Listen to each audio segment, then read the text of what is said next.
నమస్తే, welcome to burning politics. నిత్యం ఖద్దర్ నేతల డైలాగ్ వారితో రణరంగాన్ని తలపించే తెలుగు నేల రాజకీయం రసవత్తరంగా మారింది. సై అంటే సై అనుకునే రేంజ్లో సాగుతున్న పొలిటికల్ దంగల్పై ఓ లుక్కేద్దాం. ఏపీ రాజకీయాలు మొత్తం కూడా వాలంటీర్ల చుట్టూనే తిరుగుతున్నాయి. వాలంటీర్లు ఎన్నికల విధులకు దూరంగా ఉంచేందుకు విశ్వ ప్రయత్నాలు చేసిన చంద్రబాబు ఎట్టుకేలకు నిమ్మగడ్డను అడ్డుపెట్టుకుని డ్రామా రక్తి కట్టించారు. ఎన్నికలకే కాదు, కనీసం పెన్షన్లు ఇచ్చే విధులు కూడా నిర్వహించడానికి వీల్లేకుండా వాలంటీర్లను అడ్డుకున్నారు. దీంతో కడుపు మండిన వాలంటీర్లు రాజీనామాలు చేస్తున్నారు. అయితే రాజీనామా చేసిన వారంతా వైసీపీకి అనుకూలంగా ప్రచారం షురూ చేశారు. ఇప్పుడు కుప్పంలో టీడీపీ కోటలకు బీటలు పడుతున్నాయి. దీంతో చంద్రబాబు తన వేలుతో తనకన్నే పొడుచుకున్నట్లవుతుంది. ఇంతకీ చంద్రబాబు చేసిన తప్పేంటి? సైకిల్ పార్టీకి కంచుకోటలో కష్టాలు తప్పవా? ఏపీలో వాలంటీర్లపై రాజకీయ రచ్చ. కుప్పంలో వాలంటీర్ల మూకుమ్మడి రాజీనామా. వైసీపీకి అనుకూలంగా పనిచేసేందుకు సిద్ధమైన వాలంటీర్లు. చంద్రబాబుకి వ్యతిరేకంగా ప్రచారానికి సిద్ధమైన వాలంటీర్లు. వాలంటీర్లు పూర్తి స్థాయిలో రంగంలోకి దిగితే టీడీపీకి కష్టమే. ఏపీలో వాలంటీర్ల విషయంలో జరుగుతున్న రాజకీయ రచ్చ అంతా ఇంత కాదు. వాలంటీర్లు పెన్షన్ పంచకుండా ఈసీ ఆదేశాలు ఇవ్వడంతో దానికి కారణం టీడీపీ అంటూ వైసీపీ విమర్శలు మొదలుపెట్టింది.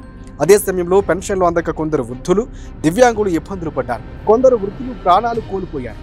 దీంతో వైసీపీ టీడీపీ మధ్య వాలంటీర్ల అంశంపై మాటల యుద్ధం కొనసాగింది. మరోవైపు వాలంటీర్లు టీడీపీకి వ్యతిరేకంగా పనిచేసేందుకు సిద్ధమయ్యారు.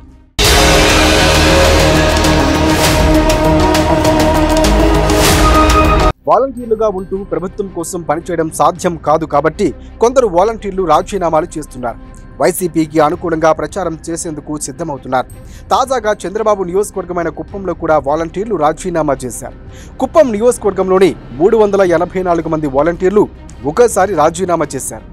తమ రాజీనామా పత్రాలను ఎంపీడీఓకు వాలంటీర్లు అందజేశారు. అంతేకాదు, రాబోయే ఎన్నికల్లో సీఎంగా జగన్మోహన్ రెడ్డిని, కుప్పం ఎమ్మెల్యేగా భరత్ను గెలిపిస్తామని రాజీనామా చేసిన వాలంటీర్లు వెల్లడించారు. దీంతో వీళ్ళంతా వైసీపీకి అనుకూలంగా చంద్రబాబుకు వ్యతిరేకంగా ప్రచారాన్ని మొదలు పెడితే రాజకీయంగా చంద్రబాబుకు కొంత ఇబ్బంది తప్పదు.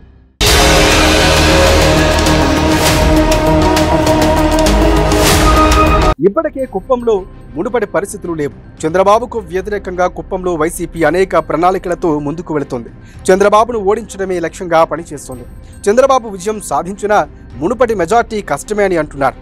ఇలాంటి పరిస్థితుల్లో రాజీనామా చేసిన వాళ్ళంతా చంద్రబాబుకు వ్యతిరేకంగా ప్రచారానికి దిగితే ఆ ఎఫెక్టు గట్టిగానే ఉంటుంది.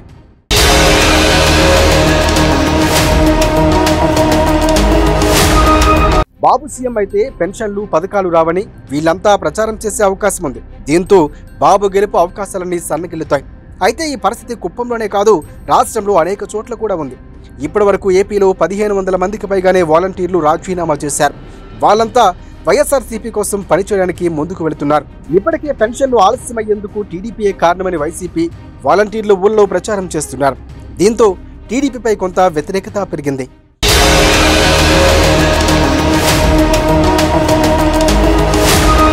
మూలిగే నక్క మీద తాటిపండు పడినట్లుగా ఇప్పుడు వాలంటీర్లు పూర్తి స్థాయిలో రంగంలోకి దిగుతుండడంతో పరిస్థితులు ఎలా మారుతాయో చూడాలి. మరి రాబోయే ఎన్నికల్లో వాలంటీర్ల ప్రభావం ఎంతవరకు ఉంటుందో చూడాలి. దీన్ని బాబు ఎలా అధిగమిస్తారో చూడాలి.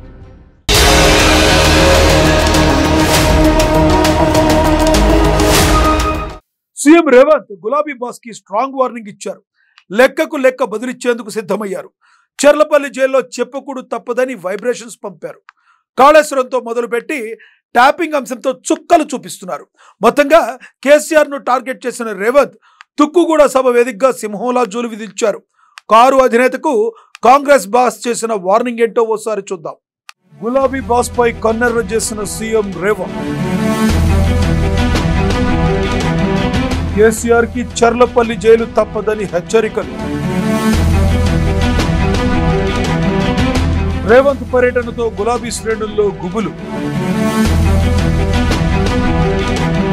గతంలో రేవంత్ ను ఇబ్బంది పెట్టిన కేసీఆర్. కాళేశ్వరం ధరణి ఫోన్ ట్యాపింగ్ ఇష్యూలపై రేవంత్ ఫోకస్. తెర వెనుక కర్త కర్మ క్రియ కేటీఆర్ కేసీఆర్ అని టాక్.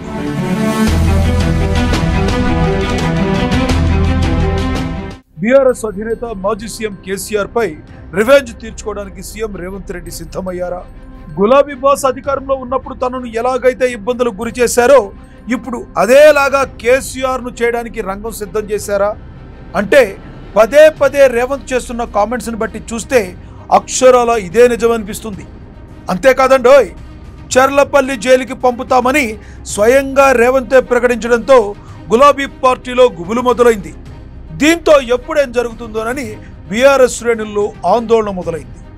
అంగిలాగు ఊడదీసి నువ్వు మాట్లాడే లత్కోర్ లఫంగ మాటలకు చెర్లపల్లి జైల్లో చిప్పకూడు తినిపిస్తా బిడ్డ నువ్వు అనుకుంటున్నావేమో.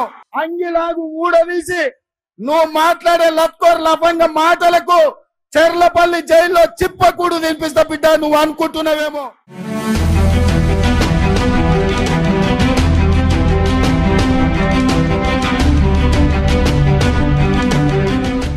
అసలే అసెంబ్లీ ఎన్నికల్లో ఓడిపోయి అష్ట కష్టాల్లో ఉన్న బీఆర్ఎస్ కు మరో ఊహించని షాక్ తగలబోతుందని స్పష్టంగా అర్థమవుతుంది. ఓవైపు ఘోరంగా ఎన్నికల్లో ఓడిపోవడం, మరోవైపు పార్లమెంట్ ఎన్నికల్లో పరువు నిలవబెట్టుకుందామని ప్లాన్ చేస్తున్న కేసీఆర్ కు కూతురు కవిత అరెస్టుతో పెద్ద ఎదురు దెబ్బే తగిలినట్టయింది. దానికి తోడు సిట్టింగ్ ఎమ్మెల్యేలు, ఎంపీలు ఎంపీ అభ్యర్థులుగా ప్రకటించిన తరువాత కారు దిగి కాంగ్రెస్ కాషాయ కండువా కప్పుకోవడంతో కేసీఆర్ కు అన్ని వరుస షాకులు తగిలాయి.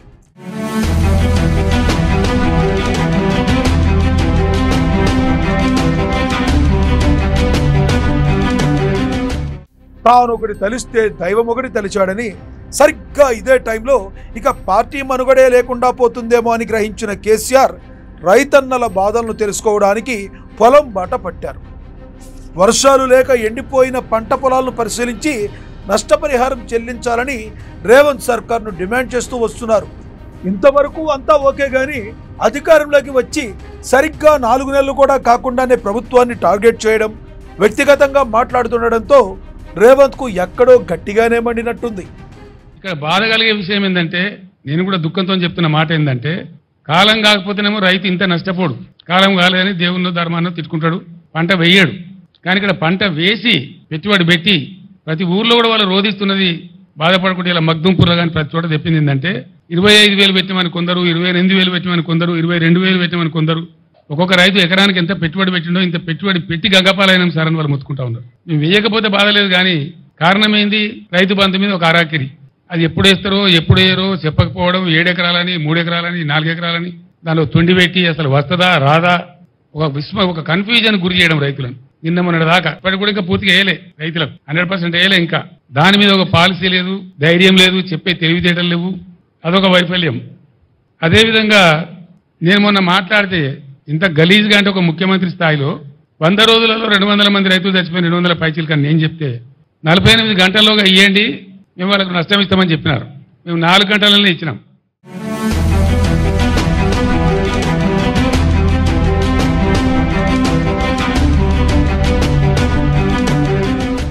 ఓటుకు నోటు కేసులో రేవంత్ ను కేసీఆర్ చిత్రహింసను పెట్టారన్నది జగమెరిగిన సత్యమే. ఆ తర్వాత పలు కేసులు జోడించి నెలల తరబడి చెర్లపల్లి జైల్లో ఉంచారు కూడా. దీంతో మునిపెన్నడూ లేని క్రేజ్ రేవంత్ కు వచ్చేసింది. కొద్ది రోజుల్లోనే తెలంగాణ పిసిసి అధ్యక్ష పదవి కూడా వచ్చింది. ఇక మనల్ని ఎవడ్రా ఆపేదన్నట్లుగా రేవంత్ రెచ్చిపోయారు. కేసీఆర్ అంటే చాలు ఒంటి కాలిపై లేచేవారు. నాటి నుంచి తెలంగాణలో తనకున్న ఏకైక శత్రువు, బద్ధ శత్రువు కేసీఆర్ అన్నట్లుగా రేవంత్ ప్రవర్తిస్తూ వచ్చారు. ఇది మాజీ ముఖ్యమంత్రి మాట్లాడే భాషనేనా? భాష గురించి, భావం గురించి, ప్రజా సమస్యల గురించి మాట్లాడే చంద్రశేఖర్ రావు 10 సంవత్సరాలు ఈ తెలంగాణ రాష్ట్రంని పట్టి పీడించి వేధించి దోసుకొని దోపిడి దొంగలాక అడవి పందుల్లాక తెలంగాణ రాష్ట్రాన్ని సర్వనాశనం చేసి 10 సంవత్సరాలలో 100 సంవత్సరాల విధ్వంసం చేసినావు. ఇవాళ మమ్మల్ని ఎంటిక బీకలేరంటావా?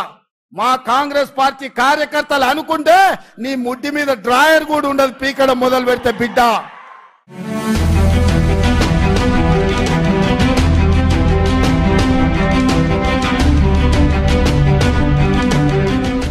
సీన్ కట్ చేస్తే 2023 ఎన్నికల్లో బీఆర్ఎస్ ఘోర ఓటమిని చవిచూడటం, కాంగ్రెస్ గెలవడం, సీఎం రేవంత్ రెడ్డి ప్రమాణం చేయడం ఇవన్నీ చకచకా జరిగిపోయాయి. పైగా ఇప్పుడు కాళేశ్వరం, రైతు బంధు, ధరణి, ఫోన్ ట్యాపింగ్ ఇష్యూలతో పెద్ద పెద్ద కుంభకోణాలు కేసులే పోలీసులు దర్యాప్తు చేయడంతో బీఆర్ఎస్లో వణుకు మొదలైంది. ఫోన్ ట్యాపింగ్ కేసు ఏ రేంజ్లో సంచలనంగా మారిందో ప్రత్యేకించి చెప్పనక్కర్లేదు. ఈ కేసులో ఇప్పటికే కీలక అరెస్టులు జరగ్గా తెర వెనుక మాత్రం కర్త కర్మ క్రియ కేటీఆర్ కేసీఆర్ ఏనని గట్టిగా టాక్ నడుస్తుంది. ఈ కేసులో కేసీఆర్ను ఎట్టి పరిస్థితుల్లో అరెస్టు చేస్తారన్నది గత నెల రోజులుగా జరుగుతున్న టాక్.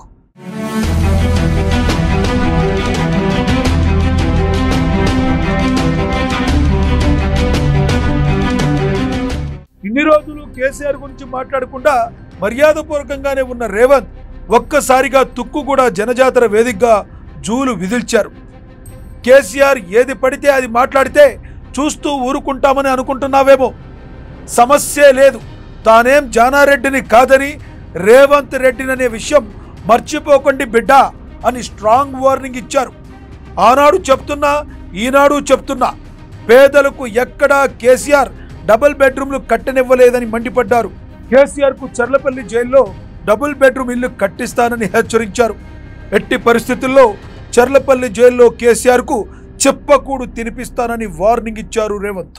నువ్వు అనుకుంటున్నావేమో కాలు ఇరిగిందని, లేకపోతే కట్టబట్టుకొని నడుస్తున్నా అని, కూతురు జైలుకు పోయిందని, అధికారం కోల్పోయిందని కొంతకాలం మేము సంయమనం పాటించినాం. ఏ మనిషికైనా కష్టం వచ్చినప్పుడు మేము మానవత్వంతో మీ గురించి మాట్లాడకుండా మర్యాద పూర్వకంగా వ్యవహరించినాం. ఇవాళ నువ్వు అనుకుంటున్నావు నువ్వు ఏది పడితే అది మాట్లాడితే చూస్తూ ఊరుకుంటామని. చూస్తూ ఊరుకునేటోడు ఎవరు లేరు. నేను పెద్దలు జానారెడ్డి గారి లాగా కాదు, నేను రేవంత్ రెడ్డిని బిడ్డ. అంగిలాగు ఊడదీసి నువ్వు మాట్లాడే లత్కోర్ లఫంగ మాటలకు చెర్లపల్లి జైల్లో చిప్పకూడు తినిపిస్తా బిడ్డ. నువ్వు అనుకుంటున్నావేమో, ఆనాడు చెప్పినా ఈనాడు చెప్తున్నా, నువ్వు పేదలకు డబుల్ బెడ్రూమ్ ఇల్లు కట్టియలే, నేను మాత్రం నీకు తప్పకుండా డబుల్ బెడ్రూమ్ ఇల్లు కట్టిస్తా చెర్లపల్లి జైల్లో.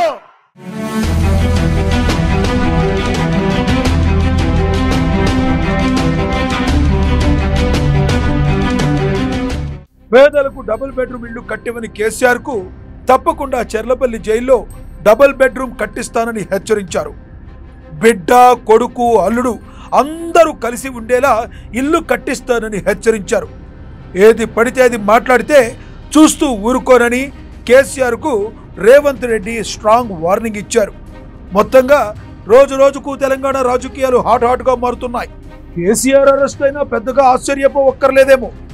అయినా రేవంత్ రివెంజ్ తీర్చుకోకుండా ఎందుకుంటారు? ఏం జరుగుతుందో చూద్దాం. మరి కొడుకు కోడలు వస్తే యాడు ఉండాలి, బిడ్డ అల్లుడు వస్తే యాడు ఉండాలి.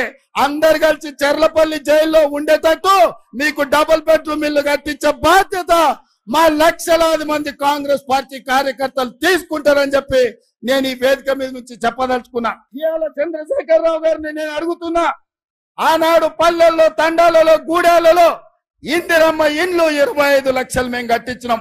మా కోమటిరెడ్డి ఎంకన్నా చెప్తున్నాడు ఇందిరమ్మ ఇండ్ల గురించి నువ్వు చెప్పాలి. మిత్రులారా, నేను ఇవాళ అడుగుతున్నా, 10 ఏళ్లలో సన్నాసి కట్టించిన, సోయిలేని ప్రభుత్వం కట్టించిన డబుల్ బెడ్రూమ్ ఇండ్లు ఎన్ని ఉన్నాయి? ఇవాళ మనం 4.5 లక్షల ఇందిరమ్మ ఇండ్లు 22,500 కోట్లతో ఖమ్మం జిల్లాలో మిత్రుడు పొంగులేటి శ్రీనివాసరెడ్డి ఆ శాఖలో మనం పనులు ప్రారంభించుకున్నాం. లక్షలాది ఇందిరమ్మ ఇండ్లు కట్టించే బాధ్యత మాది. నేను అందుకే ఇవాళ సవాలు విసురుతున్న చంద్రశేఖరరావుకు, డబుల్ బెడ్రూమ్ ఇండ్లు కట్టించిన ఊర్లలో నువ్వు ఓట్లాడుగు, ఇందిరమ్మ ఇండ్లు ఉన్న ఊర్లలో మేము ఓట్లు అడుగుతాం, మీకు డిపాజిట్లు వస్తే చూసుకుందామని చెప్పి నేను సవాలు విసురుతున్నా.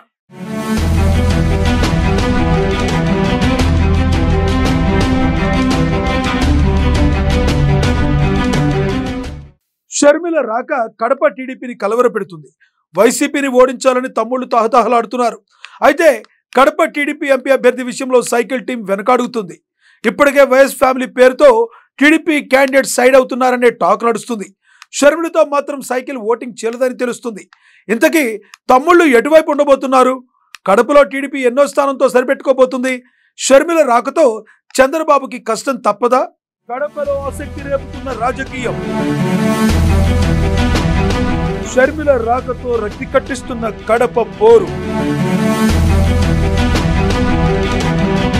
షర్మిల రాకతో టీడీపీ మైనస్ అంటున్న నిపుణులు. షర్మిల రాకతో చీలిపోనున్న టీడీపీ ఓట్ బ్యాంక్. వైసీపీని ఓడించాలని తమ్ముళ్ల వ్యూహం. భూపేష్ రెడ్డి అభ్యర్థిత్వం మీదనే అభ్యంతరాలు. టీడీపీని కలవర పెడుతున్న షర్మిల రాక. టీడీపీ పుట్టే ముంచుతుందని భావిస్తున్న పెద్దలు. తల్లి కాంగ్రెస్ పిల్ల కాంగ్రెస్ అని చంద్రబాబు ప్రచారం. కడపలో ఈసారి భీకరమైన పోరు సాగనుంది. సడన్ గా సీన్ లోకి షర్మిల ఎంట్రీ ఇచ్చారు. ఆమె తెలంగాణలో పార్టీ పెట్టుకుని అక్కడే రాజకీయం చేస్తూ వచ్చారు.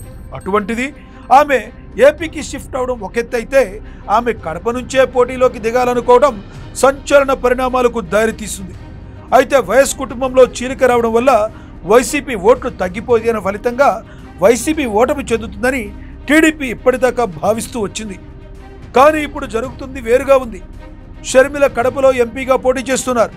అయితే కడపలో మాత్రం టీడీపీ 1983లో తప్ప మళ్ళీ ఎప్పుడూ గెలవలేదు.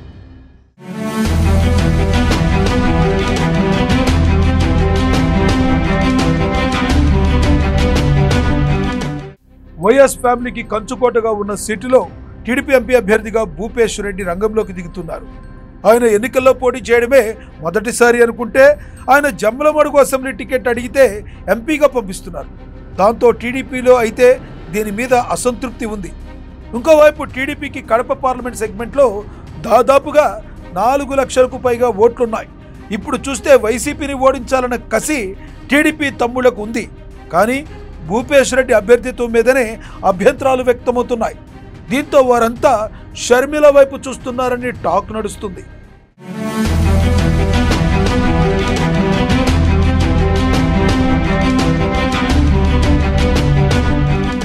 నిజానికి చూస్తే షర్మిల వైసీపీ ఓట్లు చీలుస్తుందని ఒక అంచనా ఉంది. కానీ వైఎస్ఆర్ వారసుడిగా జగన్ వైపే ఆయన అభిమానులు కానీ అనుచరులు కానీ ఉంటారు. పైగా షర్మిల టీడీపీ అధినాయకత్వాన్ని ఏమీ అనకుండా జగన్ని తీవ్ర స్థాయిలో విమర్శించడంతో ఆమె గురించి టీడీపీ అనుకూలంగా ఉండడం, ఆమెకు మద్దతుగా పులివెందుల టీడీపీ అభ్యర్థి బీటెక్ రవి వంటి వారు మాట్లాడటం కడప జనాలు చూస్తున్నారు. అలాగే వైసీపీ మద్దతుదారులు కూడా గమనిస్తున్నారు.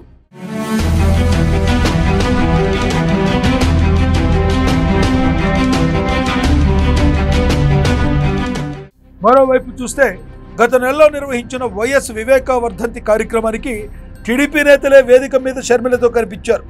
ఈ మొత్తం చూసిన తరువాత వైసీపీ అభిమానులు షర్మిలకు ఓటు వేయరనే అంటున్నారు. వారంతా వైసీపీకి కట్టుబడిపోతారంటున్నారు. ఇప్పుడు వైసీపీని ఓడించాలన్న పట్టుదలతో ఉన్న టీడీపీ నుంచే ఓట్లు భారీగా చీలిక వచ్చే అవకాశం ఉందని తెలుపుతున్నారు.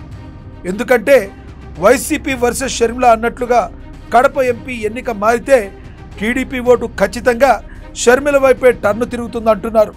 అప్పుడు కడప ఎంపీ సీట్లో టీడీపీ పొజిషన్ 3rd ప్లేస్కి వచ్చినా రావచ్చు అంటున్నారు.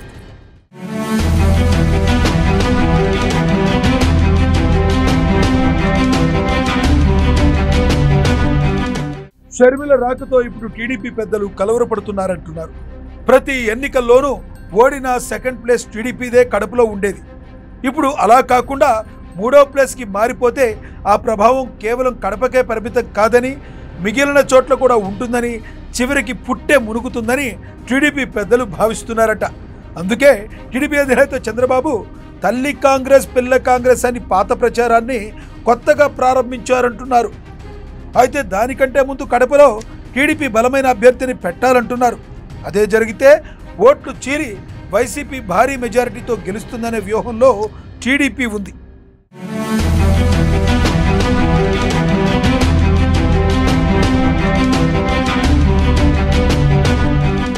మొత్తానికి టీడీపీకి ఇప్పుడు షర్మిల రాజకీయం ఏంటో అర్థం కావడం లేదంటున్నారు. చూడాలి మరి ఏం జరుగుతుందో, టీడీపీ ఏ వ్యూహాలను అమలు చేస్తుందో.